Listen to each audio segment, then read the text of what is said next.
Sir ఈ ప్రయాణంలో రామోజీరావు గారు ఎప్పుడైనా మిమ్మల్ని కోపడ్డ సందర్భాలు ఎప్పుడైనా ఉన్నాయా? ఉండదండి. నేనైతే చూడలే. ఉంటే వెళ్ళొచ్చేవాడిని బయటికి. ఓహో! ఖచ్చితంగా.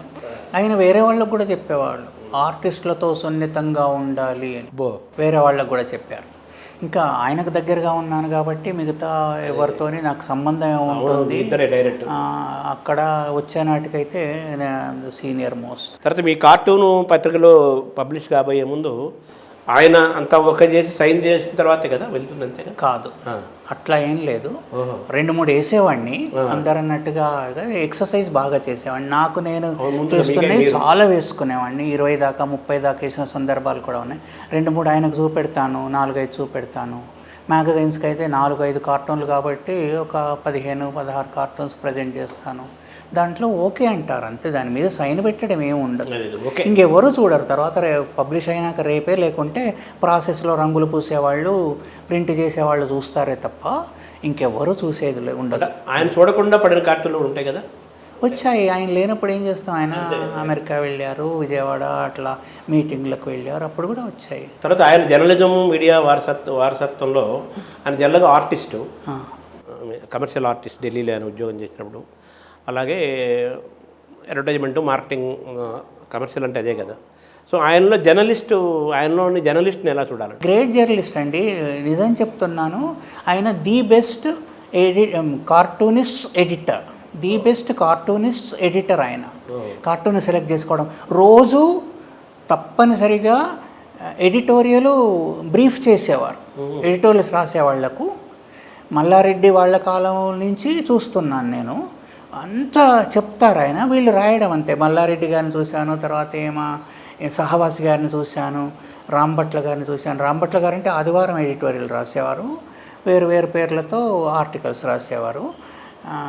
1-2 సార్లు బూదరాజు గారు రాసినా కూడా ఆ ఇష్యూ ఏమిటి, దేనిపైన రాయబోతున్నాం, ఎట్లా రాయబోతున్నాం, ఎవరిని సమర్థిస్తున్నాం, ఎవరిని విమర్శిస్తున్నాం అనేది స్పష్టంగా ఎవ్రీడే చెప్తారు.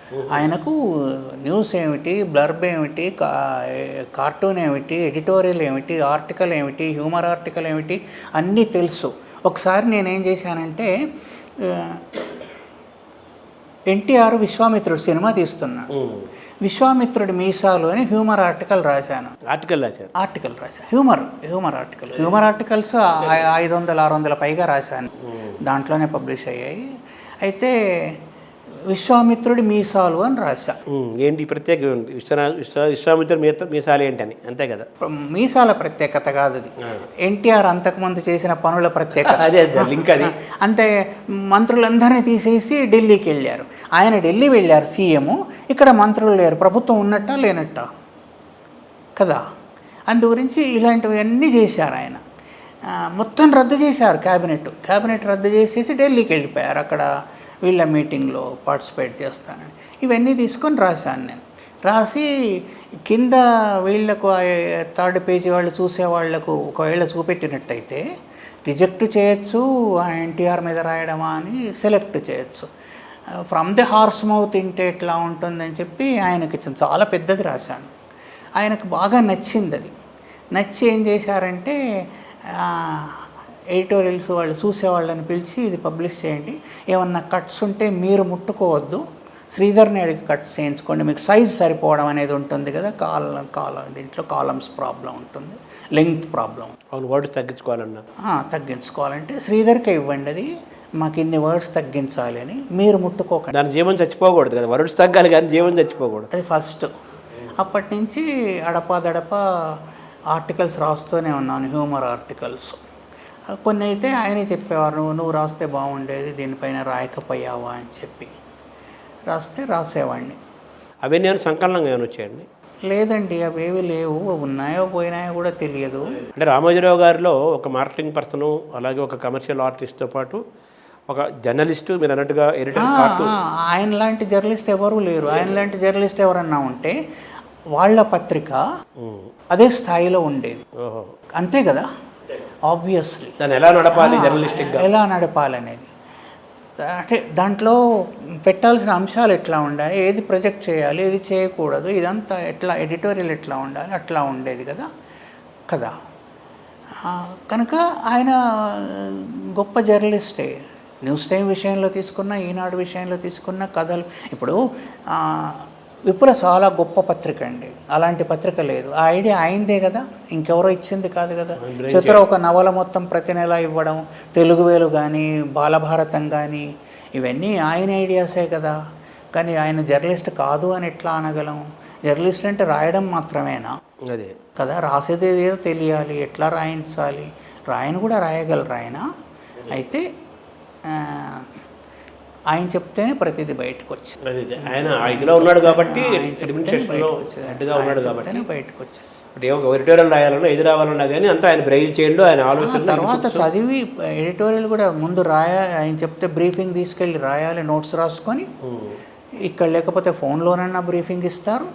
తర్వాత చదివి వినిపించాలి. తర్వాత చదివి వినిపిస్తే అప్పుడు ఓకే చేస్తారు ఆయన. సో అంతగా ఉంటుంది ఆయన జర్నలిస్ట్, అంతగా ఉన్నాడు. జర్నలిస్టే కాదు, దాని కమాండ్ కూడా. కమాండ్ దాంట్లో ఇంకొకటి ఉంటుంది, అది దాని మీద పట్టు అంటాం కదా, పట్టు గ్రిప్ కూడా అట్లా ఉండేది. ఆయన పాఠకుడు యాంగిల్ కూడా చూస్తారు ఆయన. చిన్న కింది పాఠకుడు. ఆయన ప్రతిసారి చెప్పేవారు, గుణించుకొని చదువుతారు కదా, వా కొమ్మిస్తే ఊ అని చదివేవాడికి కూడా మన పేపర్ చదువు రావాలి. గొప్ప మాట అది.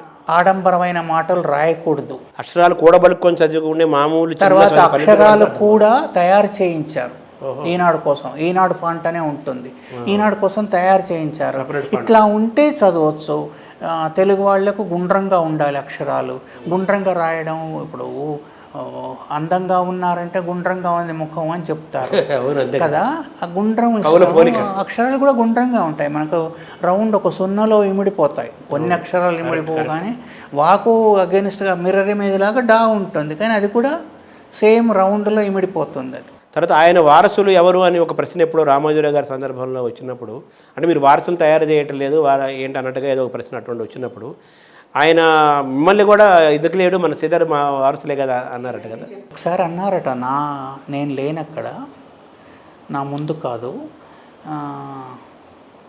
అది సెకండ్ జనరేషన్ తయారు చేయట్లేదు, అన్నీ మీరే చూస్తున్నారు, బర్డెన్ కదా అని ఎవరు అంటే, ఎందుకు తయారు చేయట్లేదు అని నా పేరుతో స్టార్ట్ చేశారట. సెకండ్ జనరేషన్ అని చెప్పి ఎందుకు తయారవుతున్నారు అది విన్నాను నేను.